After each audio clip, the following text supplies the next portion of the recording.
Well, thank you for having us as part of this event. We're very excited to talk about international connections.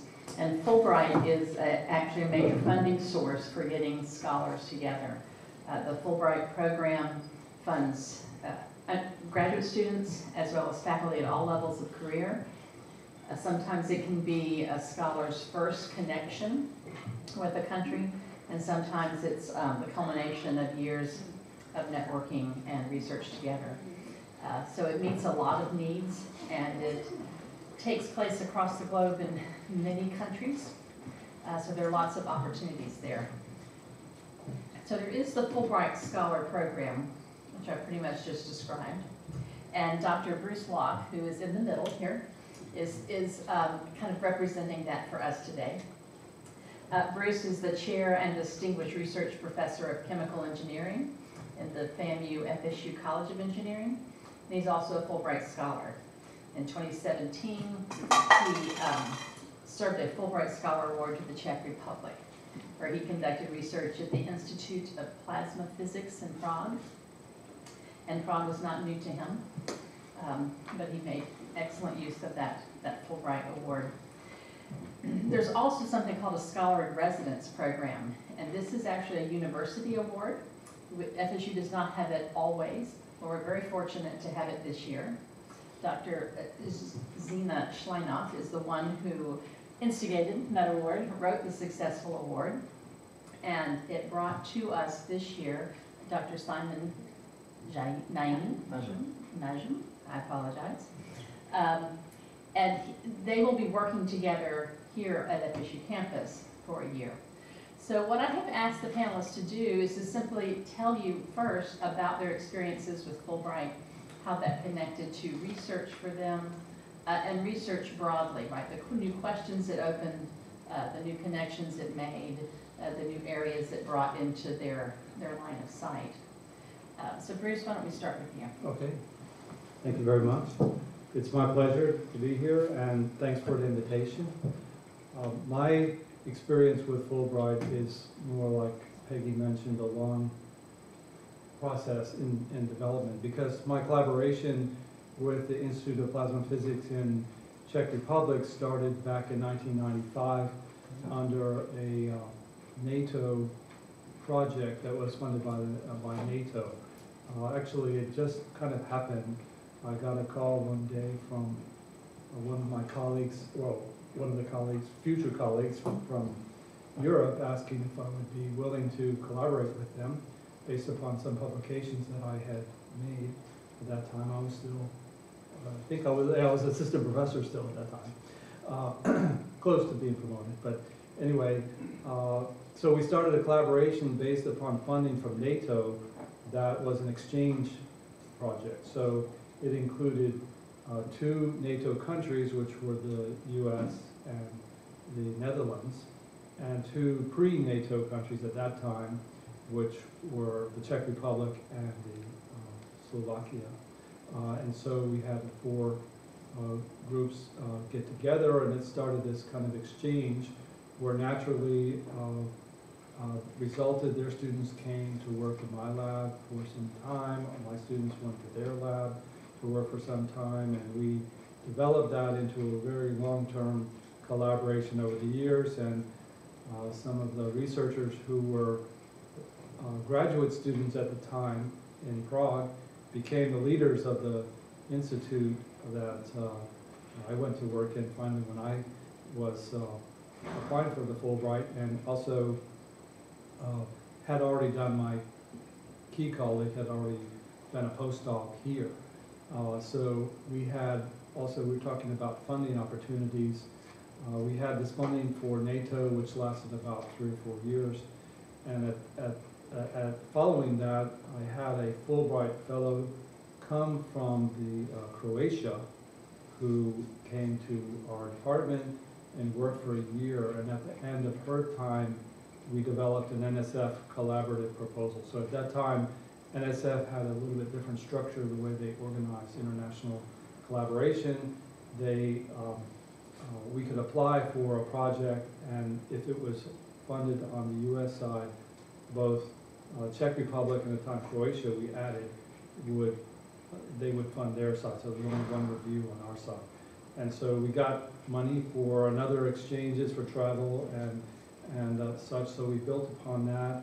Over the years, I had additional NATO-funded fellows come, and we have very productive collaboration with our colleagues, and so I think it culminated in, it was about the right time professionally, and my family, I think the last chance for my son before he was going to be going to high school, that we would travel abroad, although my wife and son only joined me for half the year, and I was there in the fall, and they joined me in the spring. And so we had a great time in Prague. It's a wonderful city, but also scientifically, since I had collaborators throughout, and former postdocs and other students who had gone to different places in Romania and Germany, and so we had opportunity to go give seminars and talk to people in a wide range of other countries. Prague was the natural choice because of collaboration, but also it was a good city for bringing my family. So I don't know if I answered everything, but I don't take up all the time. No, thank you. That's a good introduction to how that award works. And Sina, I'm going to ask if you will go next and kind of explain why you were interested in pursuing this award, and then we'll let Simon tell his side of why he chose us. Yes, definitely. My experience with the Fulbright actually started 18 years ago.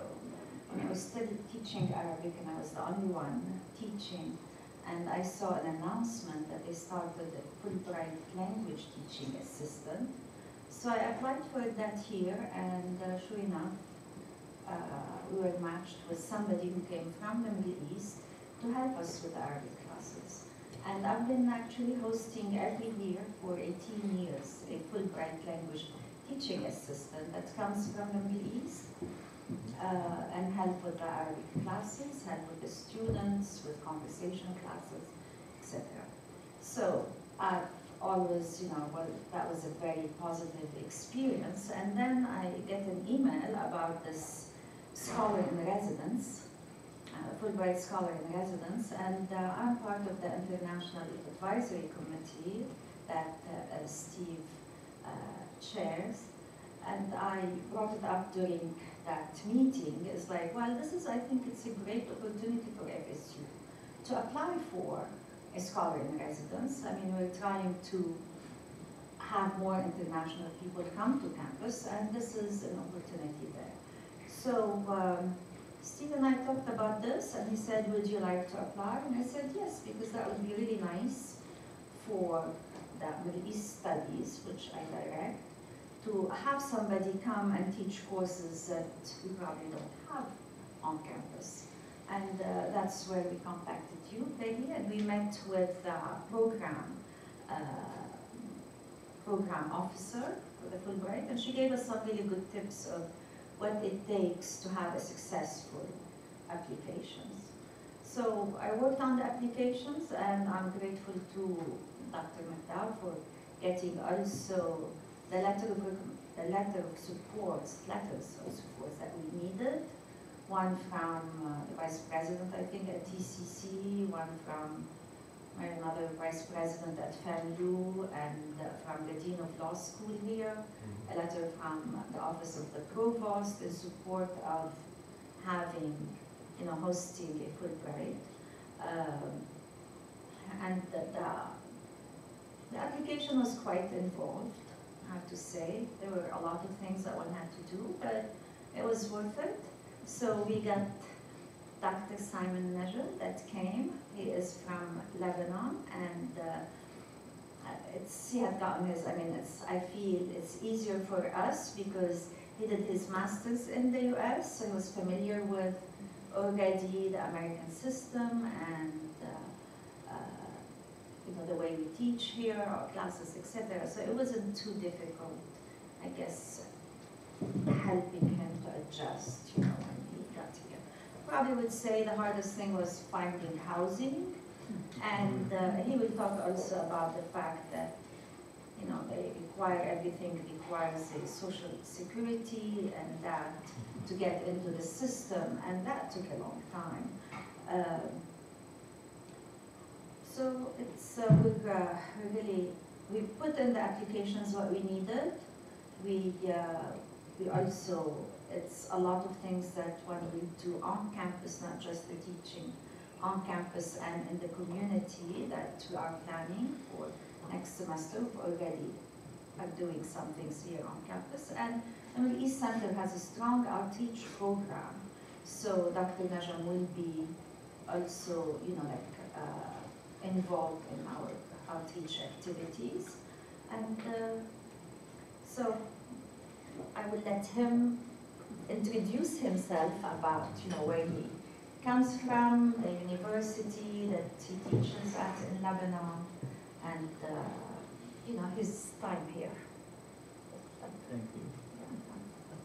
Hello, everyone, and it's really my pleasure and honor to be here among you tonight. I thank you wholeheartedly for the invitation. It's really a privilege to be here and to be in a U.S.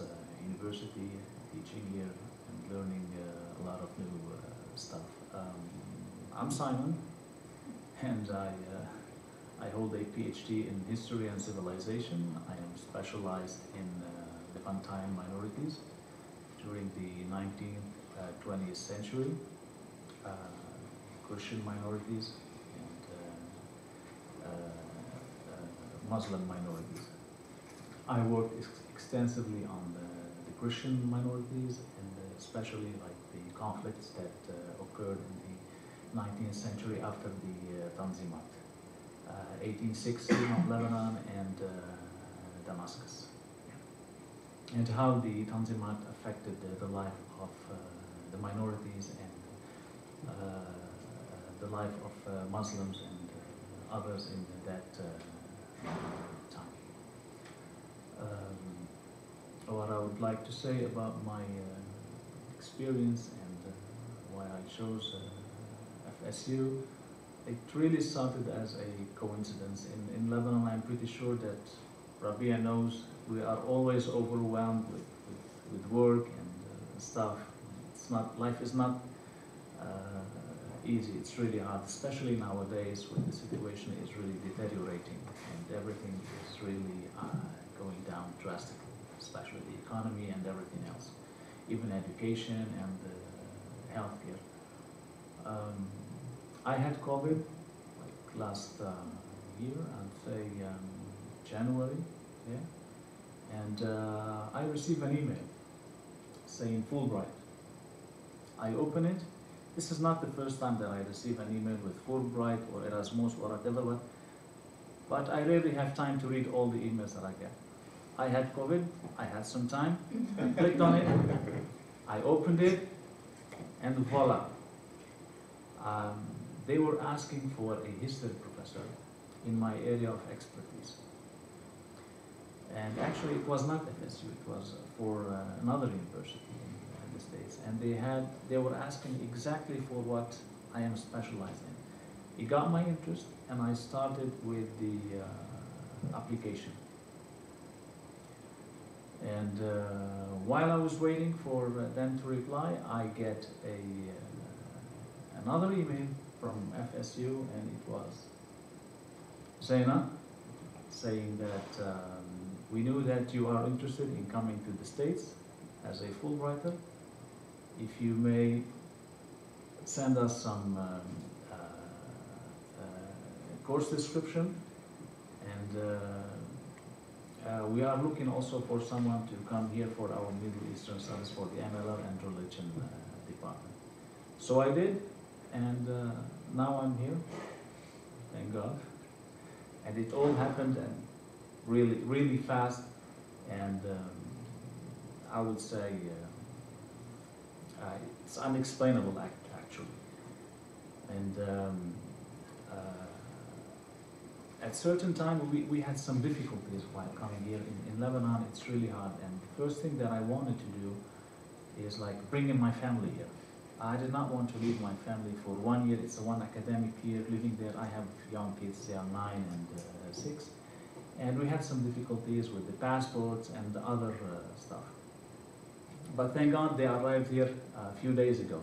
On Wednesday they arrived here after like 2-3 months of some difficulties. What I would like to say about the challenges that I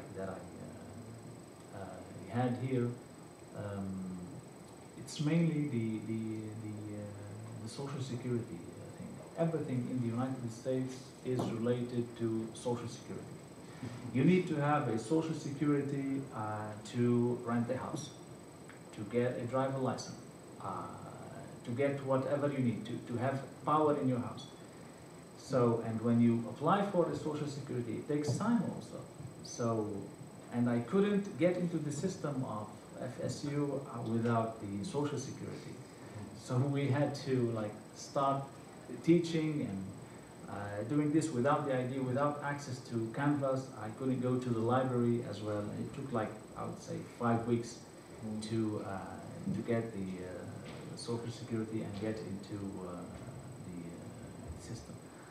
It was quite an experience actually, but it ended up really well. I loved Canvas. It's developed very different from the platform that we use, very different from Moodle and the other things that we use. Now, why I chose FSU? It's for many reasons actually. I did my homework. I searched for the school. I heard of FSU, but I did not know that much about it. I searched for the Middle Eastern Center. I searched for its ranking, and I searched for its religious department. They were really interesting, and I like hot weather. My wife likes hot weather. She doesn't like cold weather. And I've been to Florida before. As Zaina mentioned, that I did my master's degree here in the States, in Boston, at Holy Cross Hellenic College. I did a master's of theology, so I have a religious background in my academia as well. And here we are, enjoying our time, meeting new people, expanding our network, and meeting people from Lebanon and everywhere. Thank you. Would you like me to add something else? Yeah, I'd like maybe to add one thing, that my experience with the Fulbright office has been, as I said, very positive and very good. At first, we were matched with another scholar that we had really asked for, because we don't have too many political science courses at FSU that deal with the Middle East politics. So I did put in my application that this is really what I wanted, and we did have somebody who seemed to be extremely good and very qualified, but at the end of the process, he had emailed me to say that he had gotten a deanship position at one of the Gulf countries, and he could not pass it, which I understand completely. Then the Fulbright office sent me, some applications, other applications, and they said, well, we have, like these, if you would like, they're not matched, or even if they are, like if you'd like to choose from them. And Simon's qualifications and his background fit also very nicely within our Middle East studies. So the courses, because the scholar in residence is for teaching. So they come here, they teach, they say up to 2 classes per semester, and the contribution that our university can do, this was, I think, suggested to us during the meeting with the program officer, that we can hire them as adjuncts and like pay them a little bit, because we couldn't pay for housing, FSU now. We couldn't pay for housing, we couldn't pay for transportation or anything like this. But as an adjunct for teaching, we can do that. And that's that hurdle, for Dr. Najm to be appointed as an adjunct without a social security. That was difficult, but now everything is okay. Did you find you had help on campus for negotiating the difficulty with the Social Security, or were you on your own with that? We were on our own. We were on our own. HR, is there anyone from HR? They were not of much help at all. Actually, the only time that we really got a response is when I called the Dean's Office, Arts and Science, the college, because we had a representative of HR and Arts and Science, and because everything was there, but they were moving fast enough. And the students started complaining, they didn't have Canvas, it's like, well, we have to put the students' needs first, and so she had given them a call, and then the next day, everything, yeah. So yes, I did get the help, but I had to go to the right person in my college to get the help, because I didn't know anyone really in HR. I will say that we've only had 2 scholars in residence in my 10, 15 years here. So it's not a process we do frequently. And FSU is mostly used to sending faculty and students away on Fulbrights. The other Fulbrighters that we welcome on campus, we offer things like access to the library, right? Maybe some office space, but they don't have actual contracts of hire with us. And so that's a much simpler process. Bruce, I want to go back to you and just talk, if you would tell us a little bit about maybe was it difficult for you to arrange this in terms of leaving to go do your scholarship?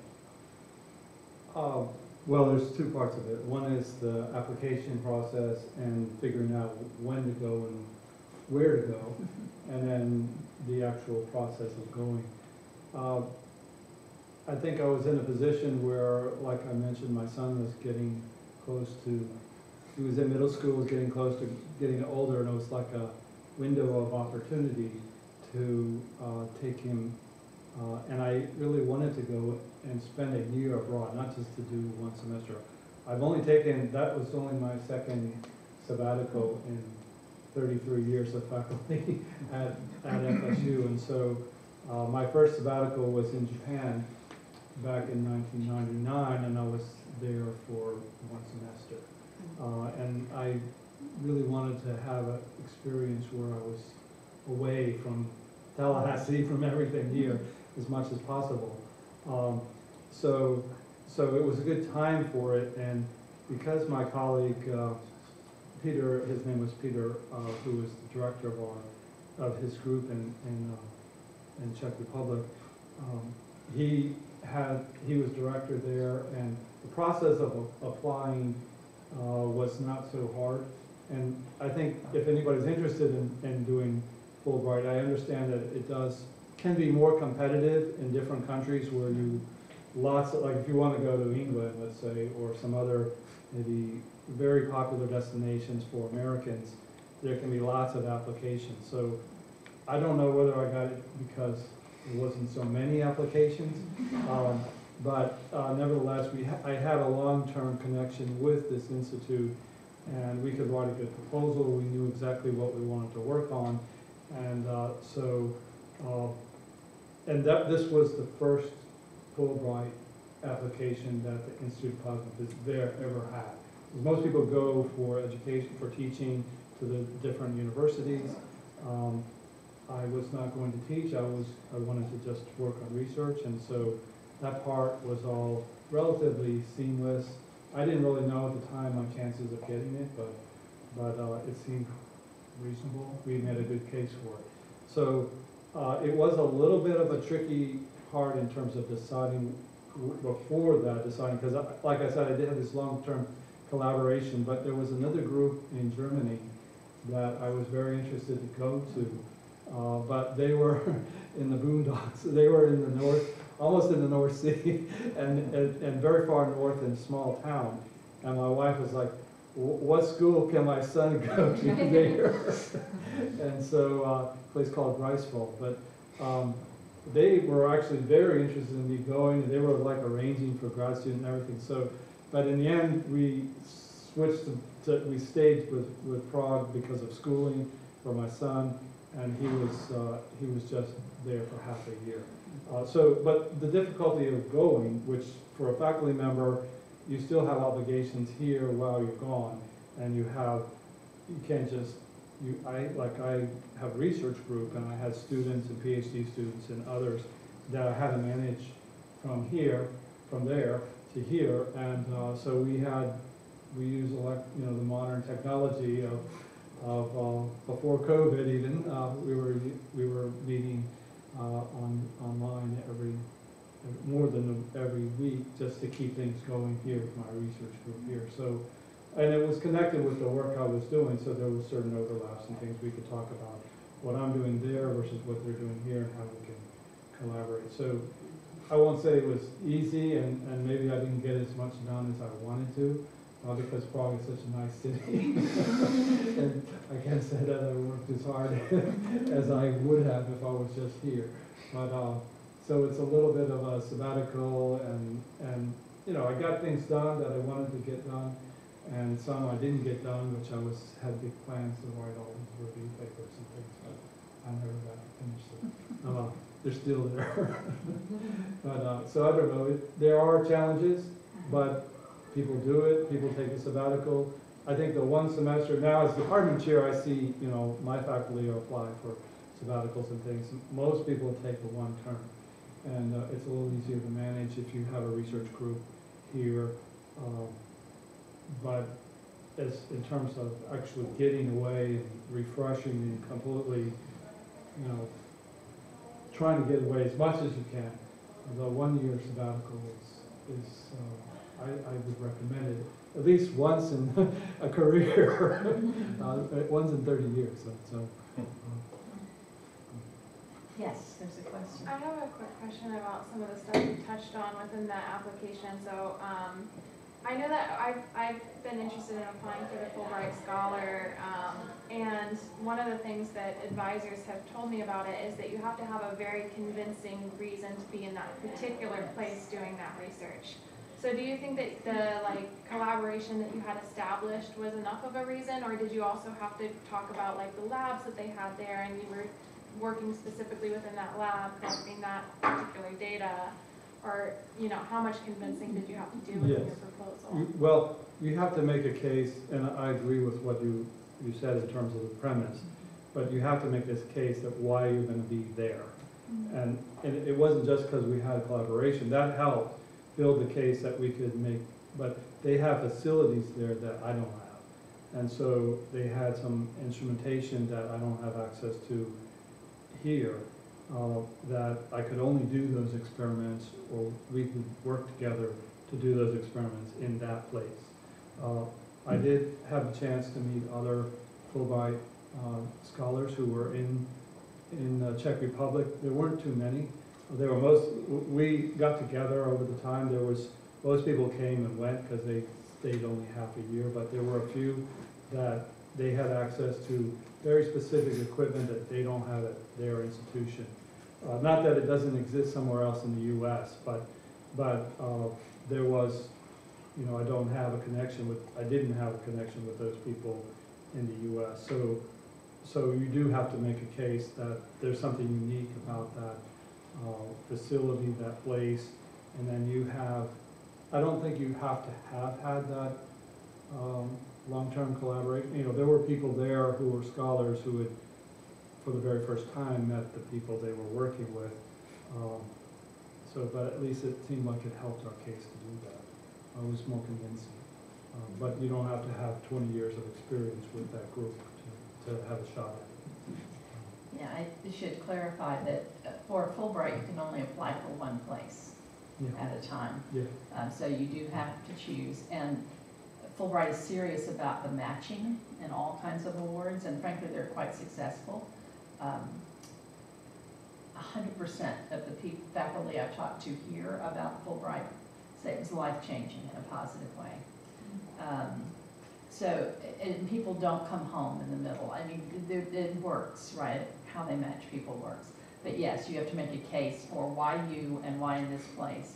And these are really ambassador awards too. So it's an exchange, right? You're not going to fix something over there or, you know, it's what can you learn, what do they have that you need to learn, right? And then what can you bring back to your students here? And then what can you offer while you're there? What kind of exchange can it be? And those kinds of attitudes, I think, have to come out in the applications. Even when you're applying to host a Fulbright here, you also have to make a case. Why are you asking for this, you know, like in that field? What is this going to do for your program, for your university, etc.? So we have to also make a case of why we wanted a Fulbright to come and teach with us in the Middle Eastern Studies program. So that was also part of the application. And you got to essentially make the final choice, right? I mean, you had these applicants to look at. Yes, yes. And I had to choose the one that fits the most, you know. Well, that's what I wanted to ask a question about. How is it, I thought you had said, Zainab, that Simon was, that there was a plan for him to go to another university, not that I'm asking for the name, but how is it that that changed? When that scholar that they had matched us with, and I had been corresponding with him quite a bit about, you know, like the courses that he can teach right here, about some of the activities that we have planned. I mean, everything. It was about maybe 2 months of correspondence. And suddenly, you know, like I get this very apologetic email from him telling me that, which I understand completely. I mean, citizenship at another American university, which would be very prestigious. And especially with the situation in Lebanon right now, so that he could not really turn it down. So I told him I understand completely. Then I contacted the Fulbright office, thinking and asking them if I can put it up for 1 year, so that the next year they will come. They told me that I'll have to apply all over again. And that application had taken a lot of my time with my teaching and administrative work. So, and they said, well, if you're not going to apply again, because we were accepted, I mean, we were approved to have somebody, I asked them if they can send me some applications, if they still have some. And this is how I got. But I thought you'd said that Simon had already been, Yeah, there was already some sort of... Maybe Simon can answer why I can answer. Yeah, okay, thank he you. decided to come to FSU. Yeah. But did I understand correctly that there was already some sort of agreement that you would be going elsewhere? I applied for another school, as I said, and while I was waiting for their response, which would have been like after 1 week or so, I was approached by FSU, by Zena. So I think at that time, maybe the Fulbright office had sent me, you know, like the applications, and we decided that he would be the good fit for us. And maybe he heard from us before he heard back from the other universities, so I don't know. It was our luck. When I got the contact from FSU, I notified my Fulbright officer in Lebanon. I told him, hey, look what's going on. I applied for that school, and now I'm being approached by another school. He said, that's great. That's awesome. Now you have 2 chances to become a Fulbright. I said, so what do I do? He said, go on. If you win them both, you can choose which one to go. And So you I said, know, that's Joseph, fine. we didn't know, they didn't tell me that he had another school. I did not know that. They said, like, they sent some applications, and I looked over them and chose the one that fits mostly into our program, so. But it is rather competitive on both ends, right? I mean, because scholars can have more than one group, more than one university interested in them. So you seem to do a good job of presenting FSU as well, so thank you. So just, can I just clarify, because if you're US going abroad, you don't have that. So you apply to one place and you either get it or don't get it. You don't have that option of being switched to another. There is an option on the application where you can agree to go somewhere else if it's offered. But that doesn't happen a whole lot where that comes through. Alternates come through, but that's still for the same place. But I recall on the application saying, do you have a scholar you want to name? Or do you want to, you know, like it's open? And I had by that time, I had been contacted by the other person, which I knew, I didn't know him personally, but I knew the university, and I knew some people that taught at that university. And we were still corresponding. I said, like, well, I will name a scholar. So I did name the scholar in my application. And I will say And that things changed, you know. yeah, the College of Business did that as well with the other scholar residents we had. It was an application written for that scholar, and then when they got the choice to name him, they did. So you do have quite a bit of say in that. The Fulbright in many ways is, it's a bigger award than either funding, research, or teaching, right? Because it asks you to uproot your life, and Bruce, you talked about wanting to have an immersive experience for longer. So I would like each of you to talk about, and I know two of you are kind of halfway through this experience, but talk about the kinds of other things that you see as benefits from Fulbright that maybe you didn't expect. New questions that came to you, new understandings, new ways to look at the world. Besides accomplishing teaching and or research, what did you or are you getting out of the Fulbright experience? Well, for me, it's a little bit of a hard question because I've traveled a lot. And I didn't, it wasn't the first time that I was born in Indonesia, and for my first 10 years I lived in Korea and the Philippines, South Vietnam. My father worked in the Foreign Service, and so I had a lot of experience as a young person traveling, and my father also, after that, he also continued to travel. He spent a lot of time in Africa in the 70s. He was a Foreign Service officer. But I didn't travel, so until I was a college student, backpacking in Europe. Between then and 1995, I didn't travel to Europe. But I felt I already had a fairly good international kind of perspective. So my Fulbright didn't really change that. I mean, I've already been to Europe and Japan and many places. So from that perspective, the Fulbright wasn't a life changer for me. And also from the research, it was relatively mature.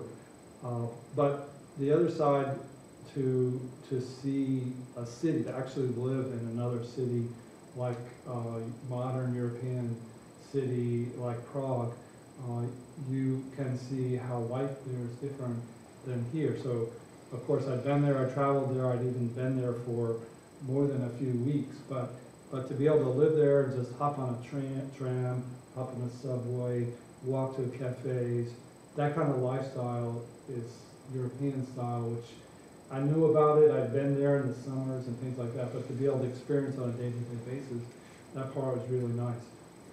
Probably the other part, which is maybe more directly related with the Fulbright, is most of the scholars most of the Fulbrighters who were in the Czech Republic were American college students who were over there to teach English in various parts of the country. And there were a handful of researchers like me and professors, and a few grad students who were doing it. But most of them were those college-age students who were, and we did have several opportunities where we got together and we learned about what they were doing and how they were experiencing life abroad. And so that was a little bit of an eye-opener for me because I am very open to the international world and to living different places. Like I say, even I spent some time in China and in Japan, the American students, the college-age students who've gone abroad to teach, they were much less open, even though these are the students who applied for Fulbright and they are over there, but they were complaining sometimes about the most trivial things, that it's like, you know, okay, the food spoils too quickly when you buy fresh berries in the market. It's like, okay, they're very right, from, you know. So but on the other hand, there were some legitimate things that I noticed and they talked about, and so we had this retreat. We spent a few days in this wonderful little town, which was freezing cold, and in the middle of winter, and these American students just gripe. And that part is like, you know, American students need that experience, but how to get past the parochial nature, you know, that, oh, why is it not like here? So every little thing that would bother them there is like, well, so I hope that that part, at least from my son, and he has more international, we go over every summer, but that the American students would learn more. So that, I think that's part of the thing that I saw more, that how our students, our college-age students are reacting. And maybe that's just a small selection, but still there were like 30 students from all over the country. There weren't any FSU students that I know there. But so maybe those are the few of my comments about it. Okay, thank you. Actually, it is a hard question It is at to this answer. point, isn't it? Since I've been here for like a couple months, I would say so. But I've lived in the States before. I know how the system works, the education system. I know how to live in the States. I drove here, I traveled here, I did a lot of things here, so it's not something new for me. I'm really familiar with the American life. But it's something new for my family, and this is what actually I was looking for, to introduce my family to the American way of life, to know the education system in the States, which differs a lot from the Lebanese one.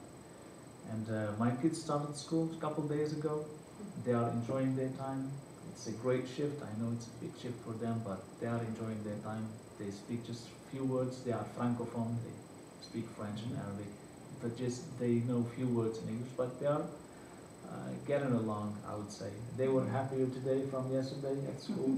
They are enjoying this. They have friends now, and from the first day they came here, they've been asking about alligators and crocodiles. They want to see all those things. They want to be introduced to the animal life here in Florida and the States. I will take them to the zoo in Jacksonville, hopefully very soon.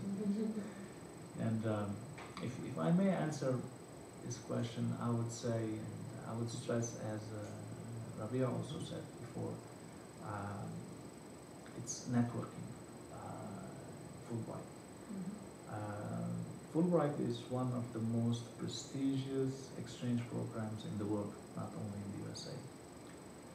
I'll tell you something, few people in Lebanon know it, only who are in like high academic ranks, they know the importance of Fulbright. But whenever you talk to an American and you tell him, I got a Fulbright, he will say, wow, congratulations.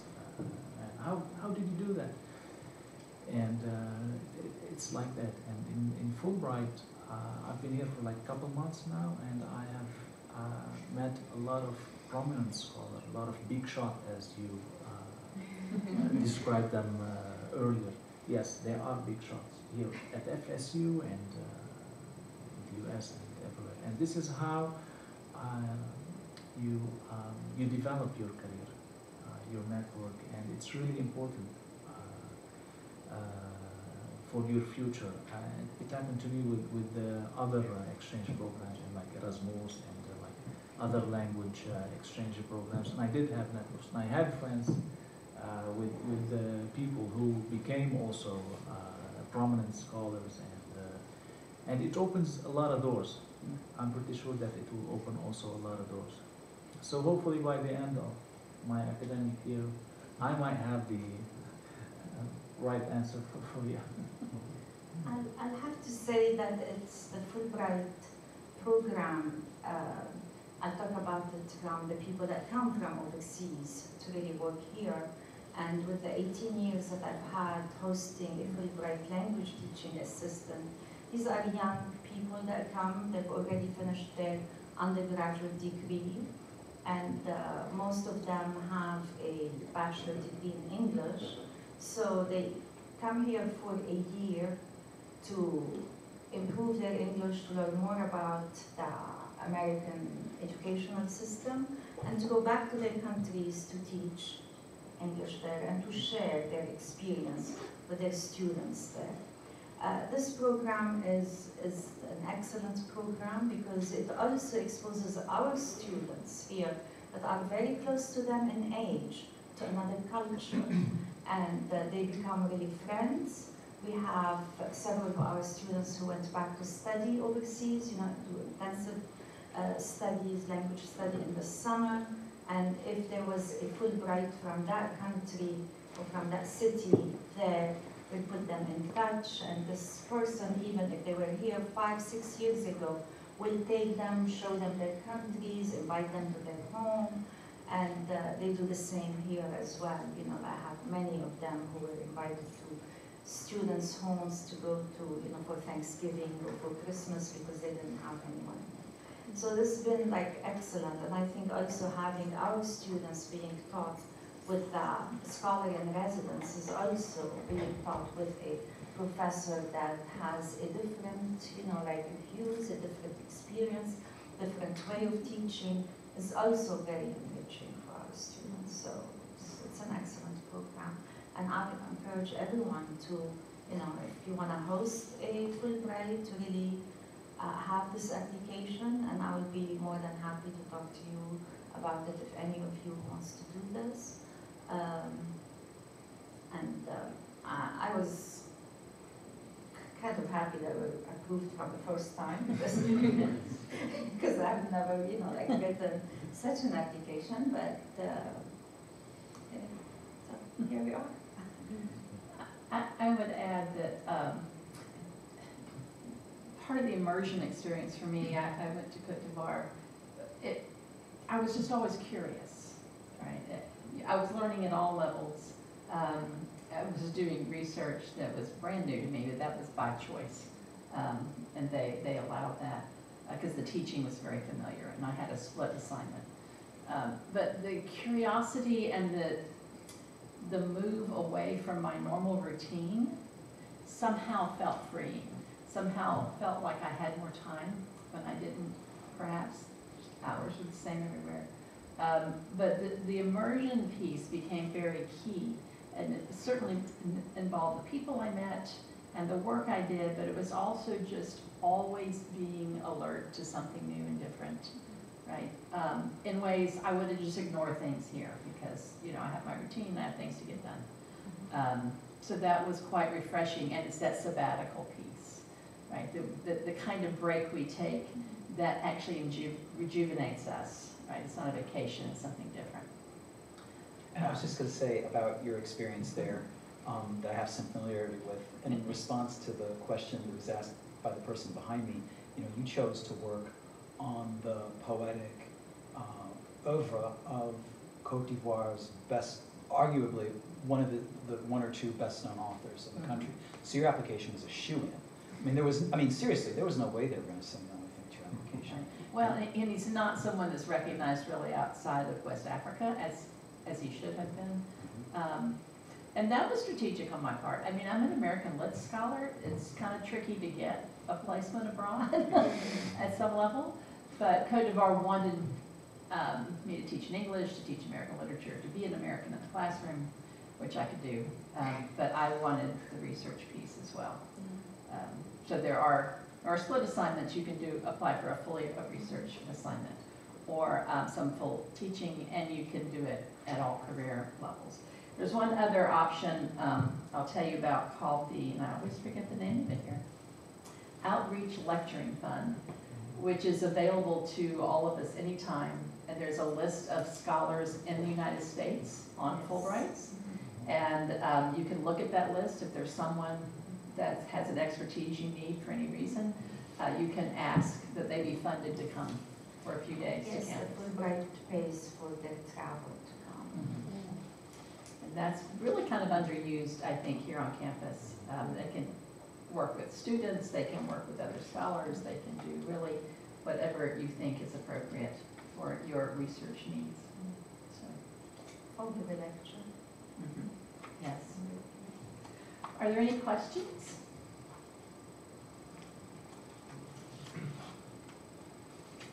Yes. Yeah, I have one. So, you just mentioned that you applied for Fulbright scholarship for teaching, no? So you basically taught English while doing your research there, and you mentioned that was kind of like your strategy. So how exactly did you like balance that out? And so you also had like an affiliation, some sort of research institution there while teaching English, or you were still like doing it under a U.S. institution umbrella kind of? Or?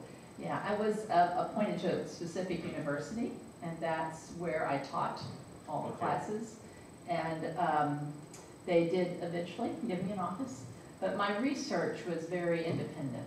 I see. And so I just really worked with a couple of local people, and actually eventually got to meet the poet, Bernard Dadier. He was in his 90s at that point, so it was a treat in many ways. And it was something everyone said to me, oh, you should meet him, you should meet him. Like, you know, he lives down the street. And he kind of did, and they took me there. So all of that was really independent. I found Fulbright really leaves you alone. So, you know, you just kind of show up and you have a Fulbright, so you get to shape it like you want. I did have someone help me find housing, so I had a place to stay for a month when I got there, and I renegotiated that, and I hope we helped you find housing. That's part of our job. But there is a certain amount of hands-off from a Fulbright once you get there. But your main goal was your research. But you had to convince Fulbright that what you actually want to do there is teaching. No, it's completely equal option. I see. So you can do the teaching research combination, or you can do research, or you can do teaching.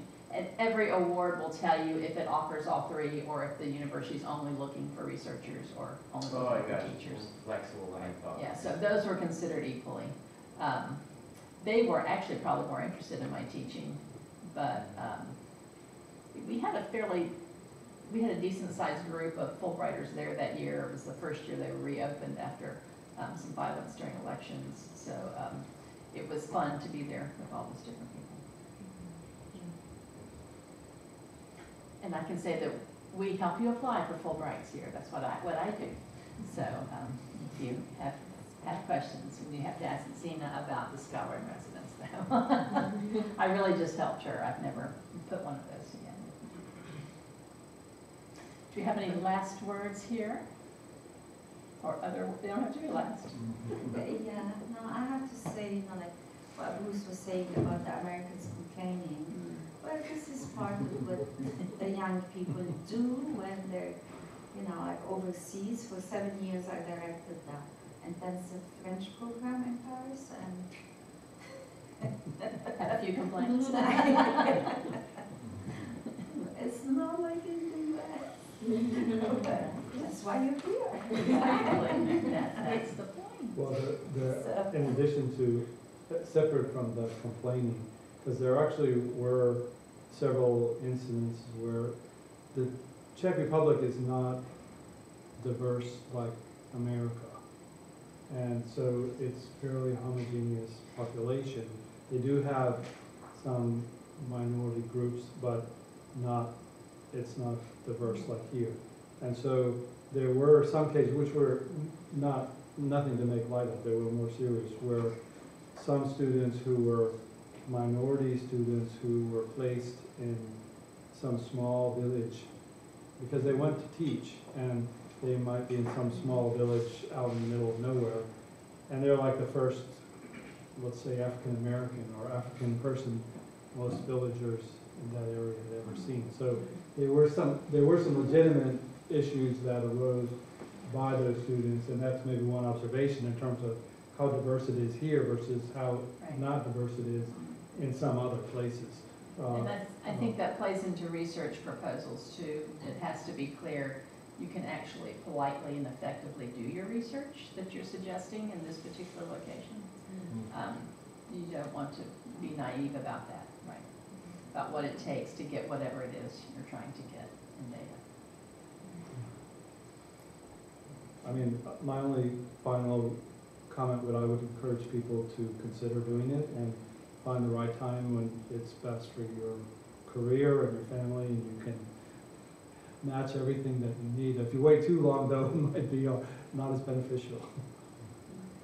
Yes, Nor? I did have a question. I think Peggy, you mentioned earlier about how like FSU, if we don't really, well, there's been little experience about getting Fulbright scholars and residents. Is there a particular reason for that, or like, is it just based on like the matching process and like funding and stuff? I think it's that not a lot of people know about the scholar in residence. There have been some years where they were really trying to get them in historically black serving or Spanish serving institutions, primarily Spanish serving institutions, and then it gets opened up again. So I think that confuses people a bit too. But mostly I think it's just not part of our culture to think, oh, who's going to get the scholar in residence this year? We had a workshop with Fulbright scholar in residence like about 2 weeks ago for the hosting, for the host, like person. And I was surprised to see that many places that had received a scholar in residence were colleges really, and not a university of our size. It probably because, I tailored it specifically for maybe studies that we were matched. Yeah, there is some sense that a university our size can just hire the international scholars we want. Right? Which isn't how, FSU would see it at all. There were some universities that were the size of, FSU, but a lot of them were community colleges or historically black universities. And it helps that we have both in our area. Helps us get this Yes. Yeah. It sounds like it's also just a huge amount of work to do the application, and I'm just thinking, if other, how many departments and programs are here, if there were people who were willing to do the work you did, it's already a huge contribution that you've made, and how much greater it could be, and someone else is funding it. It's remarkable. I know. This is the thing. It's like you just have to find people that are willing to put in an application like this. And, So, what was the, I guess, toughest thing on the application, or is it just time that it took? it's not just the time. It's like you have to be specific about the activities that they're gonna do. You are going to involve them in when they're here. The letters of support that we need, like I couldn't go to a vice president at FAMU or, other places, because I don't know them. I mean, if Steve did not help me with that, and we really needs to support of the applications, we had to also commit to, to have the courses that they're going to teach, they have to be approved by the departments here. So this is another thing. It's like you're not going to get somebody who's going to come and teach a course that we already teach. It's like, what's the point? So these have to be approved by the different also departments, and the different departments that wanted also to pay for the course that the person is going to teach. And that is not always, So I imagine it would be the same if they're here to do research. The research should be funded, or? No, the research would be funded because years ago we did, for the Middle East Center, we had a Fulbright that came from Egypt. And when he had his own money, all we did is that we just provided an office for him and a computer and access to the library. and we didn't really have to do anything. It's also Dr. Khoury, when she came 2 years ago, and I also hosted her with in the Middle East Center, but she came with her own funding, so she was not teaching. That was easier. You know, if they come with their funding, they're not teaching, you can just, you know. But that's when they apply, but when you have one, Yeah, they apply. when you kind of open a position for them, you'd have to probably have identify the research that they would want to do. Yes. And they can do research with graduate students, right? They don't have to work They with do, undergraduates. they do, graduate or undergraduate, and also we have to show what is our short term and our long term, you know, how are we gonna sustain, you know, like the effect of that person staying, you know, like here on campus. So it has to be like a list of things that after they leave, that the university and our students can really benefit from. So as I said, you know, I have to be a little more creative and think about it.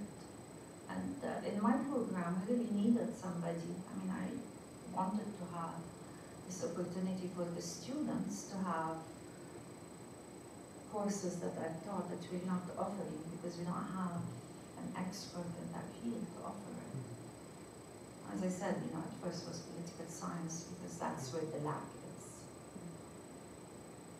Is there a limit on how many applications for the university can submit?